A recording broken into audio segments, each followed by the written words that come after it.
Have you ever noticed that even when someone isn't speaking, you can still feel them? Not their words. Not their touch. Just their presence.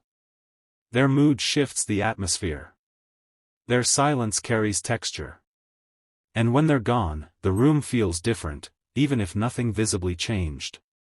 This experience feels mystical. Romantic, even. But what you're experiencing is not magic. It is psychology operating beneath your awareness. Today, we are exploring the quiet language of emotional attachment.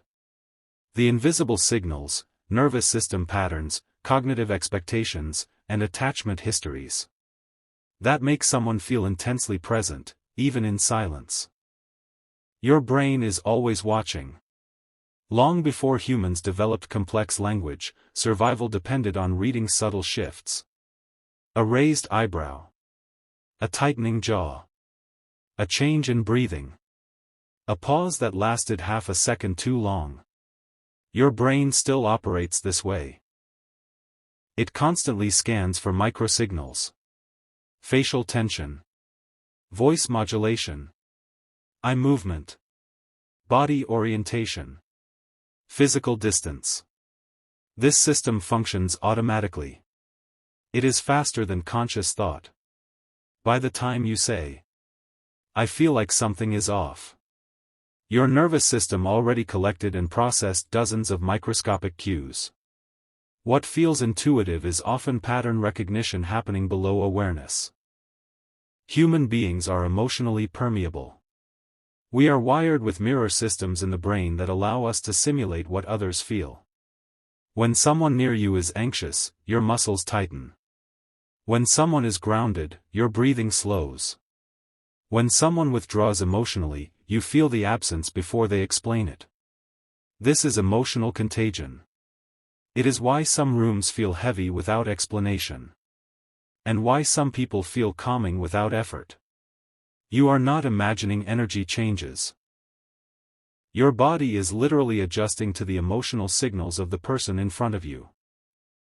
Attachment is the hidden amplifier. But here is where it deepens. Not everyone feels silence the same way. Attachment theory explains why. If you develop secure attachment, silence usually feels neutral. Space does not equal abandonment. Distance does not equal rejection. But if you developed anxious attachment, your nervous system is trained to scan for withdrawal. A delayed message becomes significant. A subtle tone shift becomes amplified. A moment of distraction feels like emotional loss. The reaction is not weakness. It is conditioning. And what feels like deep connection can sometimes be an activated attachment wound responding to subtle change. When we emotionally bond with someone, our nervous systems begin syncing. This is co-regulation. Heart rhythms subtly align. Breathing patterns synchronize. Postures mirror. Over time, your body registers that person as either safety or threat. If they become inconsistent, your nervous system destabilizes. That tightness in your chest. That drop in your stomach. That sudden restlessness. Often, it is your body reacting to dysregulation before your mind forms words. You feel them because your system adjusted around them. Your brain is predictive by nature. It does not react in real time, it anticipates. You create internal models of the people you attach to. How they respond. How they speak. How they behave when stressed. How they show affection. When that pattern shifts, your brain flags it. And when someone disappears, your mind continues running predictive simulations. You feel them because your brain expected them to be there. Absence violates expectation. And the mind seeks resolution. Psychology identifies something called the Zeigarnik effect. Unfinished experiences take up more mental space than completed ones. Unspoken feelings. Unresolved tension. Incomplete conversations. Ambiguous endings. Your brain keeps looping because the story has no closure. Sometimes the intensity you feel is not about love. It is about incompletion. Your nervous system is waiting for an ending that never arrived. Intuition versus trauma activation. Sometimes what you feel is your nervous system reliving a familiar survival pattern. Silence is neutral. But your history gives it meaning. For someone raised in emotional stability, silence feels like peace. For someone raised in unpredictability, silence feels like danger. Your interpretation says more about your attachment story than about their intention. This is important. Because without awareness, you may confuse your nervous system response for external truth. Some people feel solid, even when they're quiet. Why?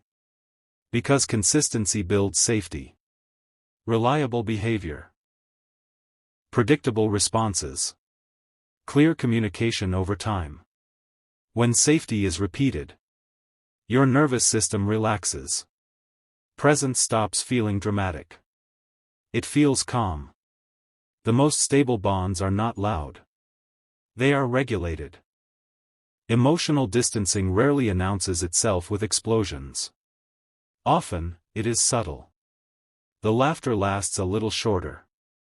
The eye contact fades a little faster. The pauses stretch slightly longer. Nothing dramatic. Just gradual recalibration.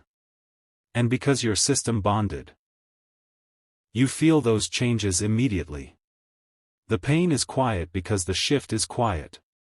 But subtle shifts can ache deeply when attachment has formed. If you are highly attuned, you feel shifts others ignore. You detect nuance. Energy changes. Micro-withdrawals. This sensitivity can feel like intuition. And sometimes, it is. But sometimes it is hypervigilance. A survival skill learned early in life.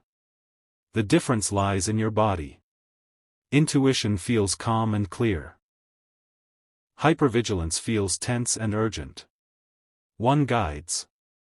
The other alarms. The goal is not to stop feeling. It is to understand what you are feeling. Ask yourself, is this calm presence? Or anxious activation? Is this steady safety? Or familiar unpredictability? Is this mutual connection? Or me seeking reassurance? When you pause long enough to observe your internal state, confusion begins to soften. Awareness does not eliminate attachment. It regulates it. Feeling someone without words is deeply human. But it is not mystical destiny. It is pattern recognition, nervous system learning, attachment memory, and emotional modeling. Working together in real time. When you understand your history, your nervous system, and your relational patterns, silence becomes less frightening. Distance becomes data, not catastrophe. And presence becomes something you evaluate calmly, instead of something you chase urgently. Emotional maturity is not about suppressing feeling. It is about understanding it. Because when you understand why you feel someone so intensely, even in silence, you gain the one thing attachment anxiety tries to take away: stability. And in that stability, there is peace.